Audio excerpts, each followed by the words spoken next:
不是说只有巡抚衙门能免你们的职吗？那好，你们就在门房待着，等着免职吧。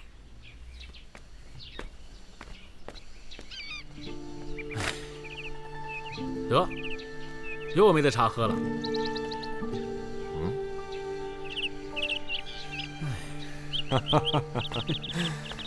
能跟润莲兄在一起，便是我的福。请。哎，那人是你放的，你先请。郑大人，郑大人，老郑，喊什么？喊什么呀？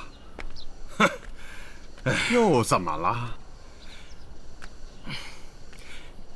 高汉文那边还没有摆平，2个知县又公然跟任上的刁民联手，跟省里抗命。任他们这样搅下去，田还买不买？过了6月，桑苗也不要种了，干脆把他们免了吧。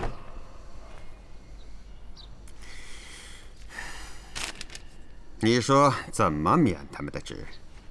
你是巡抚，给朝廷上奏书，叫他们停职待参。我回去马上挂牌，先让2个县的县城署理知县。免吧。海瑞、王用吉一起免。啊，要能够连高汉文也免了。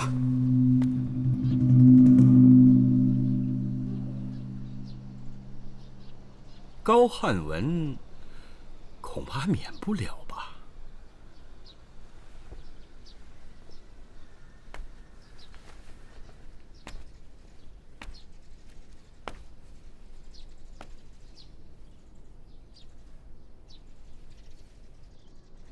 是不是老沈那边传消息，高汉文不上套啊？老沈那边没消息，经理倒是有信来了。现在田还能不能买？改稻为桑还能不能施行？我也不知道了。信在哪里？怎么说的？有内阁的，也有宫里的，都是刚到的。啊，你先看看罗龙文罗大人是怎么说的吧。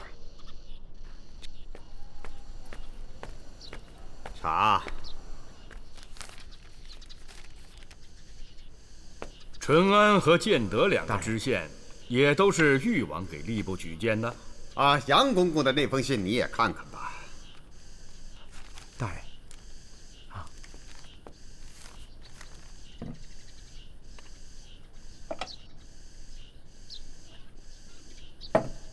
搁着这么大的事等他回来办，他却留在京里不回来。哎，这他什么意思啊？事情已经越来越明显了。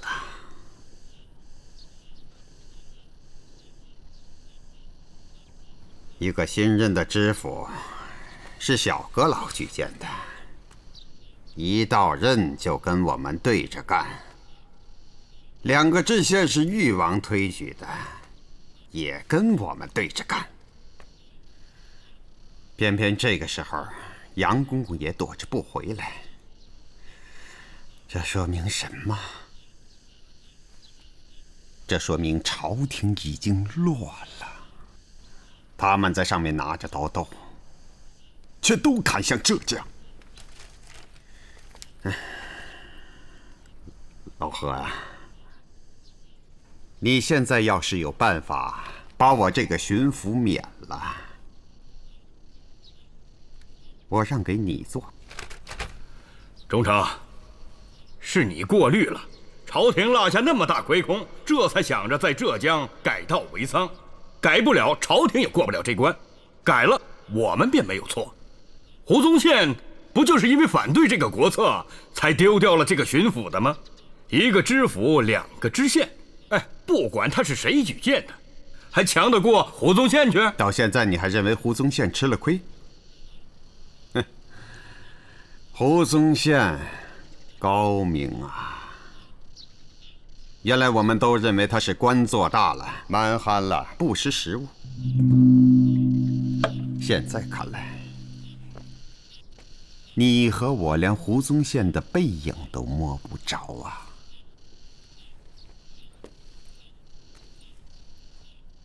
你说的这些话，我有些糊涂。我也糊涂。可回头一想才明白，胡宗宪早看出朝廷在浙江改道为桑誓不死棋，这才用了苦肉计，不惜得罪阁老小阁老，为了就是金蝉脱壳。现在好了，朝廷上了他的当，把他的浙江巡抚免了，我接了这个巡抚，你升兼了布政使，反倒都傻傻的像捧了个宝贝。现在就是想回头，也回不了了。老张，你能不能把话说明白些？还要怎么明白呀？朝廷落了亏空，担子都在阁老和小阁老身上。补了亏空，阁老和小阁老还就能接着干几年；补不了亏空，皇上一脚就踹了他们。现在，誉王还有他背后的那些人，就是想着法子要浙江的改道为桑搞不成，为的就是扳倒阁老和小阁老。到那个时候，最先遭殃的不是别人，是我。还有你。哼，阁老小阁老就该往死里搞，搞成了他，怎么还会派个人来扯我们的肘呢？原来我也这么想，只要搞成了，给国库里添了银子，一郡遮百丑，阁老小阁老他们过了关，我们也过了关。但从昨天高汉文的态度，麦田的百姓田地卖了之后能不能过活，这里是一字无有。什么人不好派呀？派这么一个人来。今天我算想明白了，那都是因为背后有誉王那些人的压力。后来被胡宗宪一搅和，打小阁老那里就乱了阵脚，又要我们干剜肉补疮的事，还得派个郎中在边上看着，又要补亏空，面子上还得光堂。说穿了，就是要我们多出血，买了田改了桑，老百姓还不闹事，然后赚了钱一分一厘都交上去，又要马儿跑，又要马儿不吃草啊！那就让他们竖牌坊，哼，我们当婊子好了，大不了不在里面分钱就是了。要是能做婊子，我也认了。现在只怕连婊子都当不了了。我们不分钱，那宫里和朝里的那些人要不要分钱啊？还有，真要照高汉文还有2个知县那样的搞法，30担1亩，50担1亩，那沈一时也不会愿意拿出这么多钱来买田呢。每年增30万匹丝绸的事做成做不成先不说，今年和西洋的50万匹生意便泡汤了。都5月末了，再折腾拖到6月、7月，改道为桑都拖黄了。到那个时候一追究，毁堤淹田的事情也会暴露出来。为了把自己洗干净，小阁老他们还有制造局，都会把事情往你我身上推。等着吧，老何，囚车早就给你我准备好了，你和我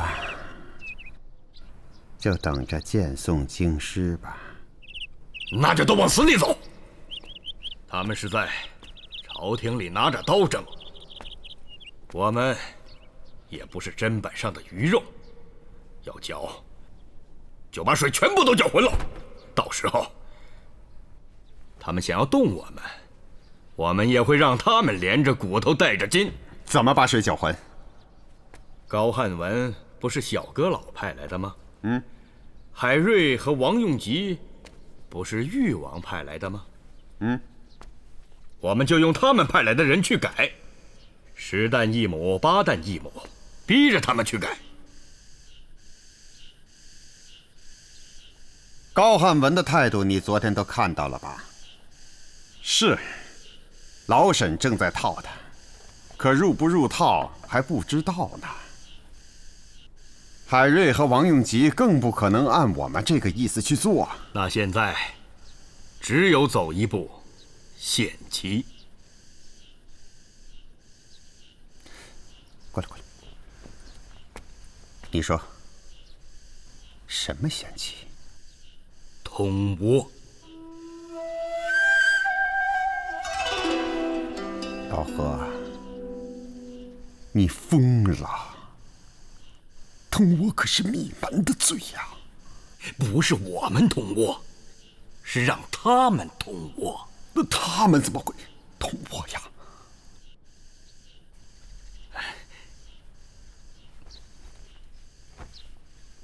你还记不记得上次马宁远抓的那个人？那个淳安桑民的头？对，那一次踏苗的时候闹事，马宁远就是以通倭的罪名抓的他。后来胡宗宪把他给放了。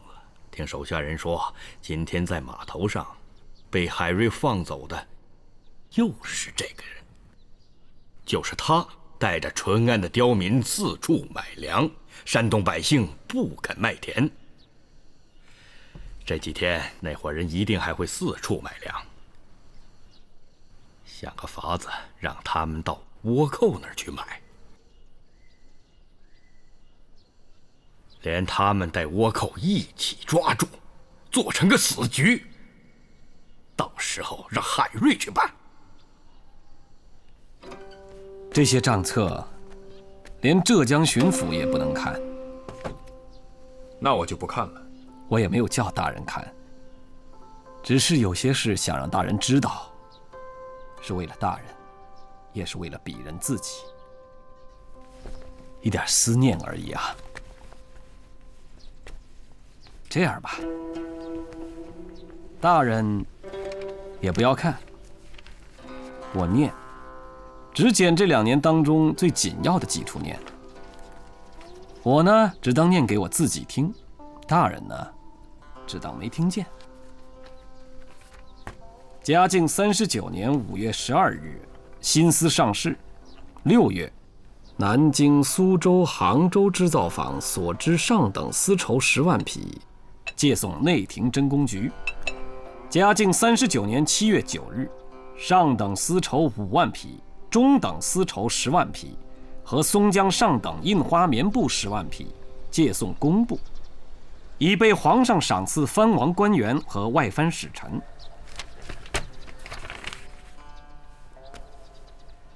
嘉靖39年10月6日，南京、苏州、杭州织造坊与西域商人商谈20万匹丝绸贸易，折合现银220万两，悉数借送内廷司要库，注：无需向户部入账。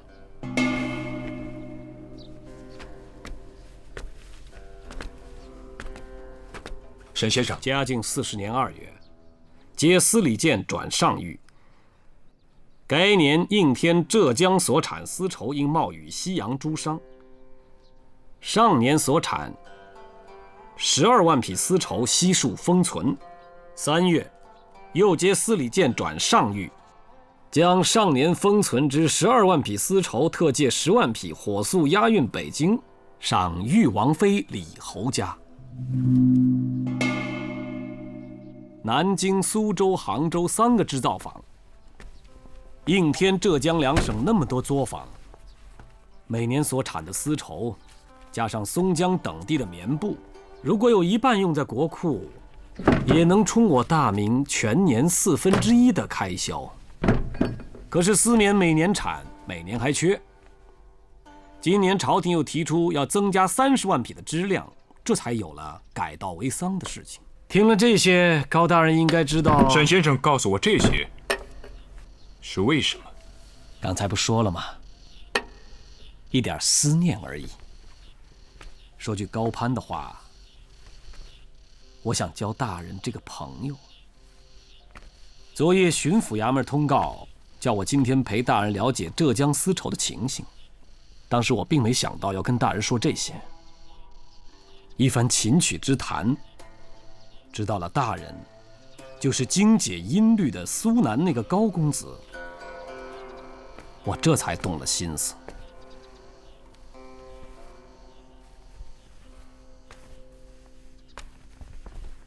记得当年苏东坡因乌台诗案下了狱，仁宗要杀他，宣仁皇太后一句话，灭高人不祥，就这一点念头，救了苏东坡的命，才为我们这些后人留下多少千古名篇。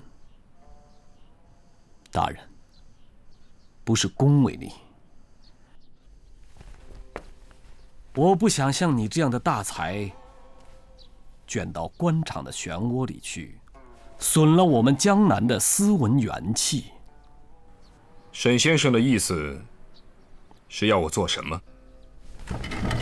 浙江官府有郑大人、何大人，织造局这边有杨公公，这些话原不是该我说的。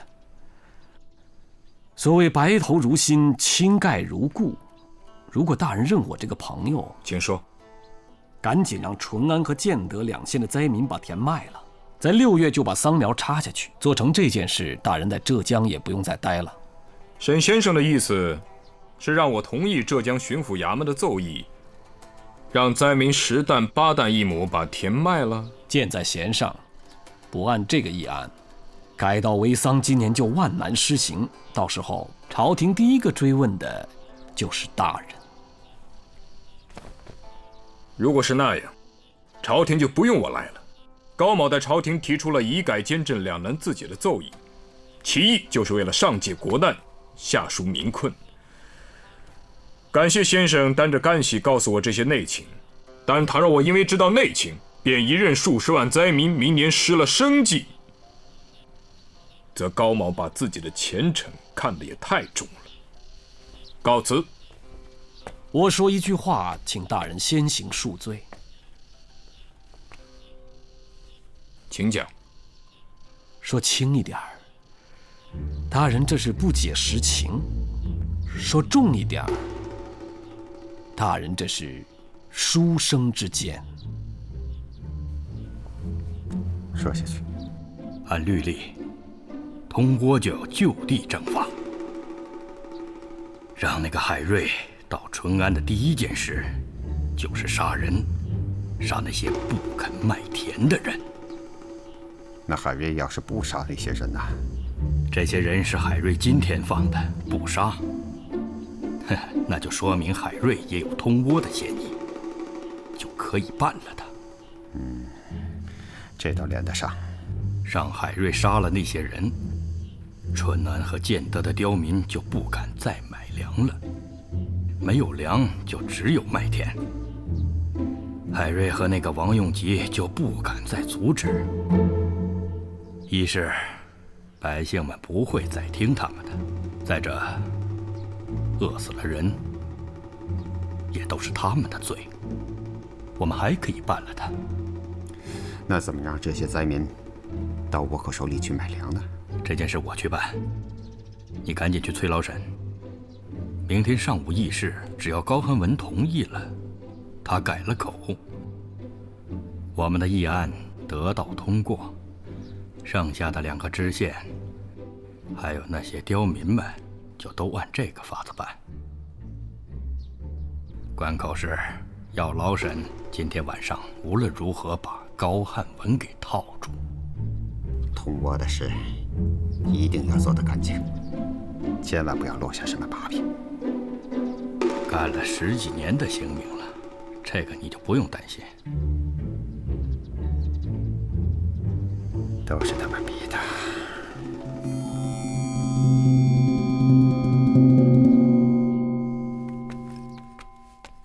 老沈那边你还得盯着点啊。好好好。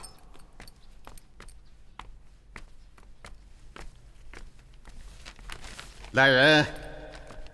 忠诚大人。那个什么，海瑞、王应吉现在在哪里？啊，还在门房等着呢。叫他们进来吧。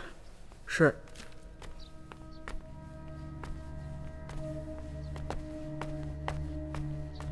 哎，何大人，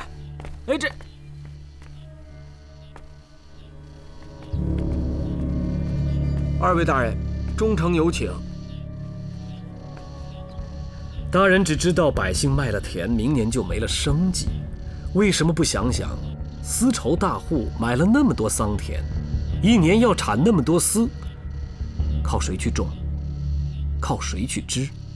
就像现在许多无田的百姓，都是要靠租大户的田种，哪里就饿死人了？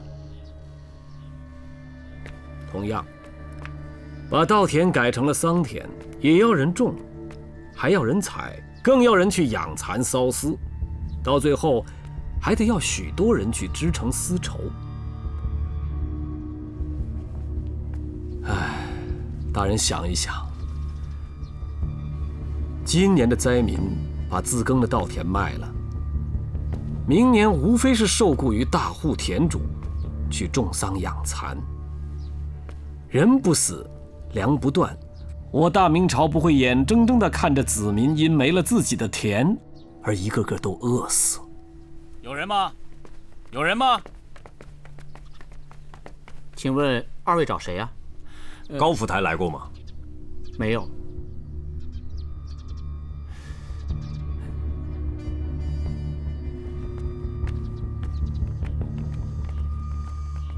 不管怎样，有幸结识了沈先生。他日如果没有公事牵缠，我倒真愿意与先生推谈情理。至于先生刚才所讲的那些宫里的事，我会好好去想，不会告诉任何人。照大人这样说，从明天开始，我们就不能再来往了。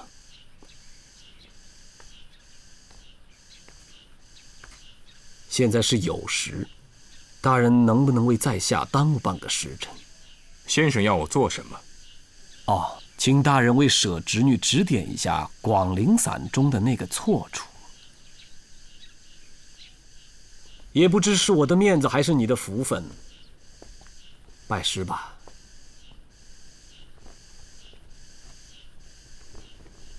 不敢当，快请起。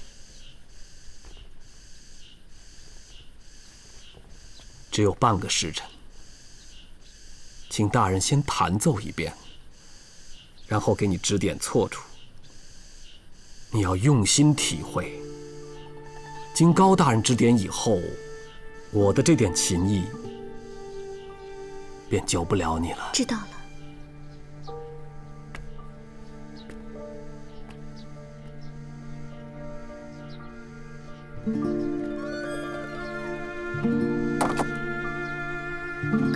高大人，请吧。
这让我们怎么回事啊？叫我们来，又叫我们站在。是啊，叫我们来，在外边还站着。我的公公就忍一会儿吧。真是的。啊，老爷。哟，沈老板，进来吧。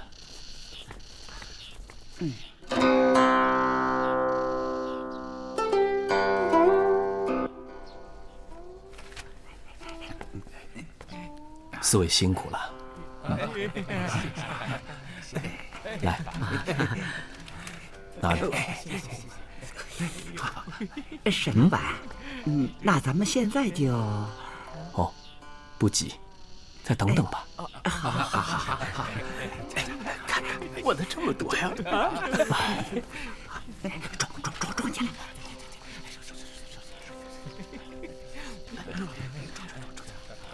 都坐下吧。哎，坐。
快半个时辰了，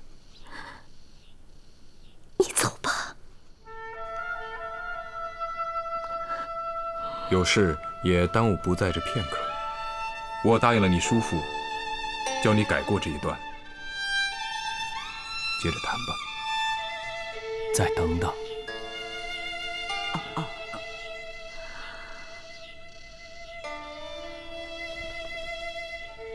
大人，人活100年，终是一死。那时候，你愿不愿意魂归邙山？吾从嵇康。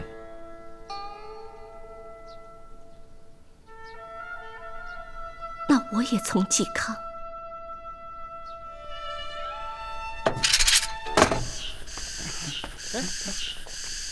抓吧。走。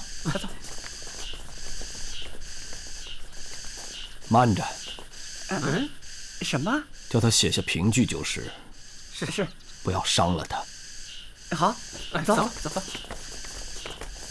你们这是干什么？写吧，你就写吧。让开！干什么？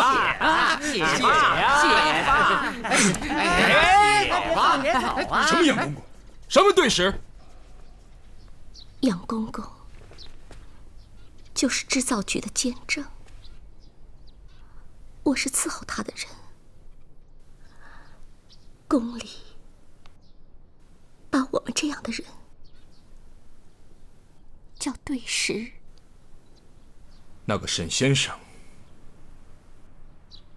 也不是你的什么叔父吧？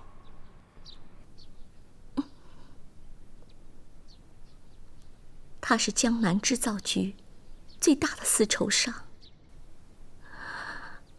我是他花钱从苏州买的，送给了杨公公。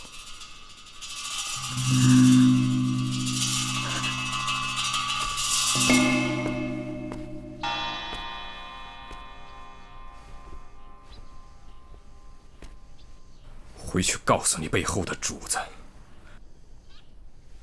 我高某人不会写任何东西。还有，以后不要再谈广陵散，济公在天之灵，会雷击了你们！哎，别走！闪开！走啊！你走了，我们怎么办呢？那你是问我吗？是。切，不问你，问谁啊？是啊。你出个主意。现在拿出刀来，在这里把我杀了！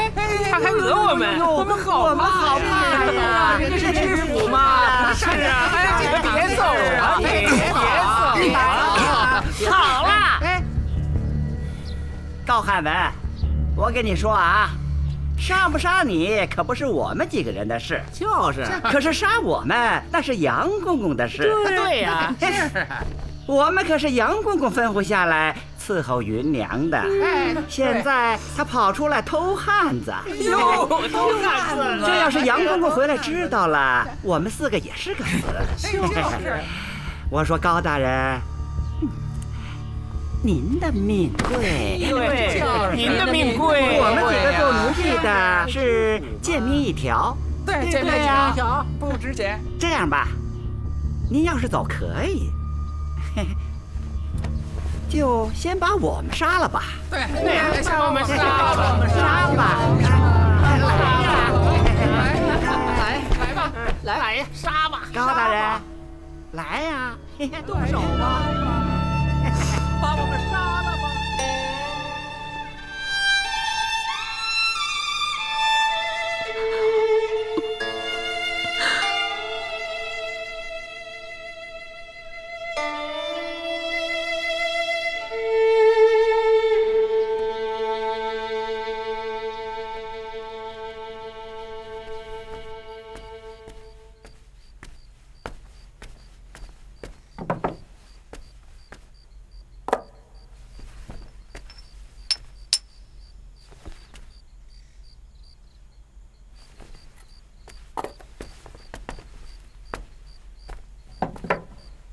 大人，法老再去问一下，高大人下午去了哪里？上午去了织造局作坊，中午过后从织造局作坊出来，便将随去的人都先叫回来了。织造局说用马车送我家老爷先回来，所以去了哪儿我也就不知道了。要不2位大人先回馆驿歇歇，等我家老爷回来，我马上向他禀告。我们就在这里等。那小人去给2位大人弄些吃的。有劳了。稍后。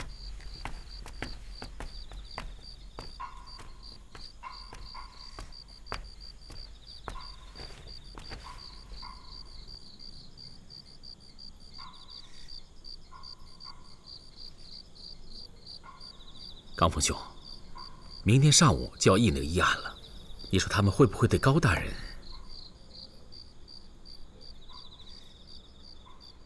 再等等，过了数时不回，我们就去巡抚衙门。我们说话从来是算数的。2年了，我们也没杀你，也没再杀你们的弟兄，每天都是要什么便给什么。你还有什么不信的？那是你们不敢不这样。别忘了，你们的前任就是杀了我们的人，全家都被我们杀了。话不像你说的那样。你们既然那么厉害，为什么不去杀胡宗宪全家，也不去杀戚继光全家？总有一天，胡宗宪、戚继光都得死。放肆！慢。话我都跟你说了，井上14郎先生，你们东瀛人不是都讲义气吗？以你一个人换你10几个弟兄，还能得到那么多丝绸，愿不愿意？本官现在就等你一句话了。给我弄一条河豚来。什么？他说什么？回大人，他说让我们给他弄一条河豚。给他弄去。大人，这么晚了，上哪儿弄河豚去？去河道衙门。告诉他们，死也得给我立刻弄一条河豚来。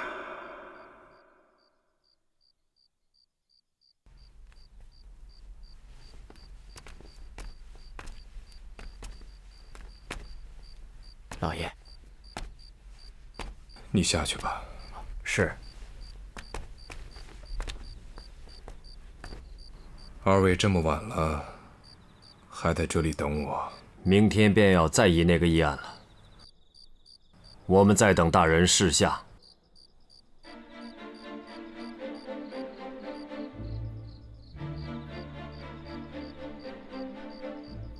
上不愧天，下不愧地。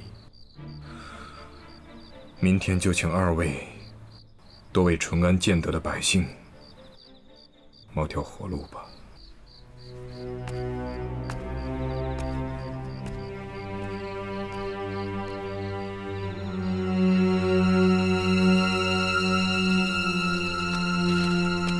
大人，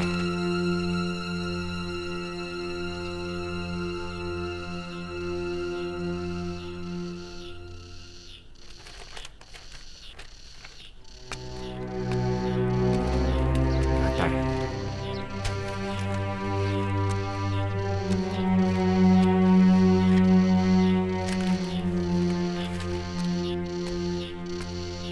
大人。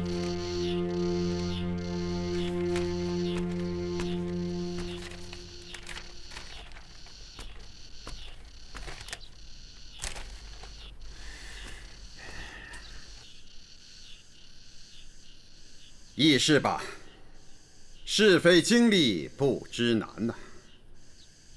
高府台昨天去了织造局，2个知县昨天去了粮市，应该知道以改监镇该怎么改，怎么镇了吧？高府台，怎么不看呢？一字未改，我还用看吗？是一字未改。哎呀，高大人是翰林出身，应该知道，做文章讲究不着一字，尽得风流。我现在把这8个字改一下，叫做不改一字，两难自解。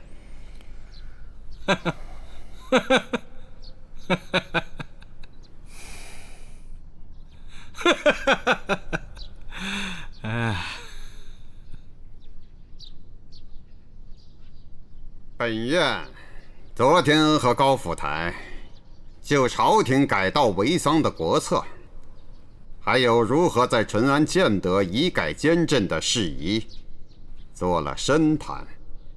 官仓里赈灾的粮也就够发放3天了，灾情似火，桑苗也必须在6月赶种下去。倘若我们再议而不决，便上负朝廷，下误百姓。现在高府台明白了实情，同意了我们这个议案。既然没有了异议，大家就都在议案上签字吧。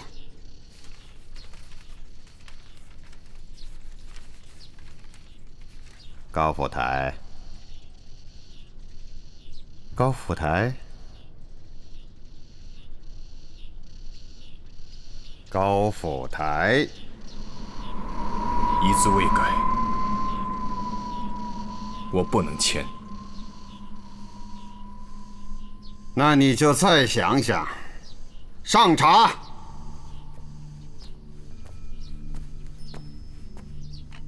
大人，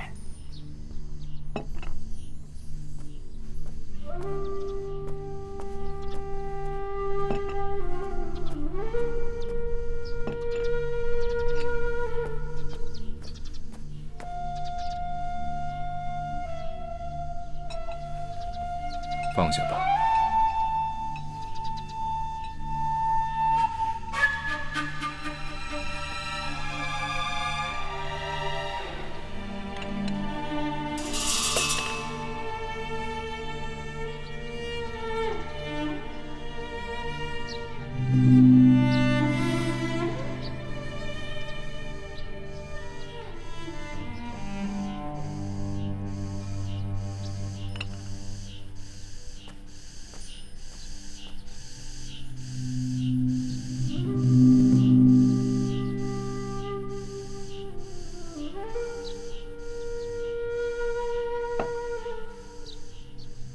府台大人，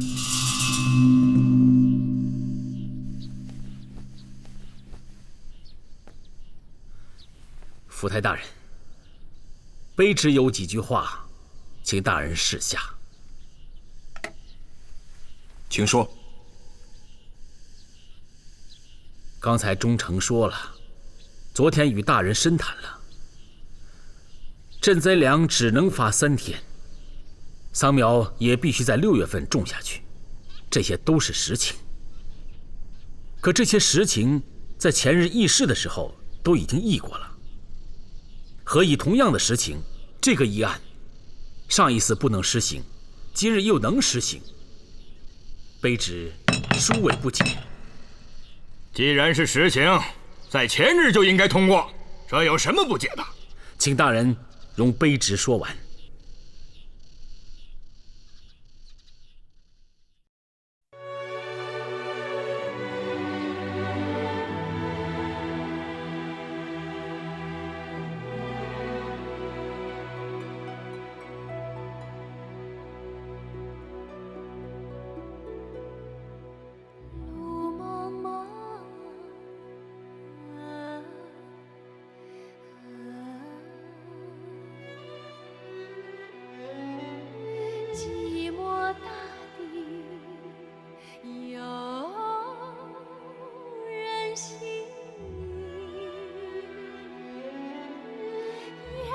曲曲秋风了故乡，故乡月翠分明。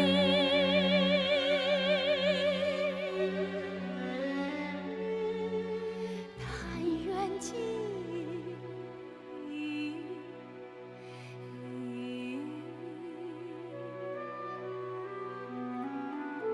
萧瑟山中感一程，登临心系天下事，脚踏中原路不平，万里奔行，只为苍生。一路长江笑，一笑欢乐情，悲欢痛，有乐与共。万里奔行，只为苍生。一路长江笑，一笑欢乐情，悲欢痛，有乐与共。云在青天，水在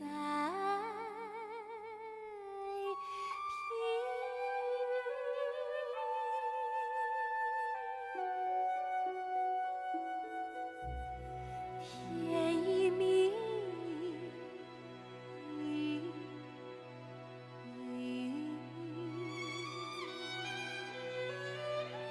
几人醉卧，几人醒，几人一梦惊风雨，七座是看海阔天晴，七座是看海。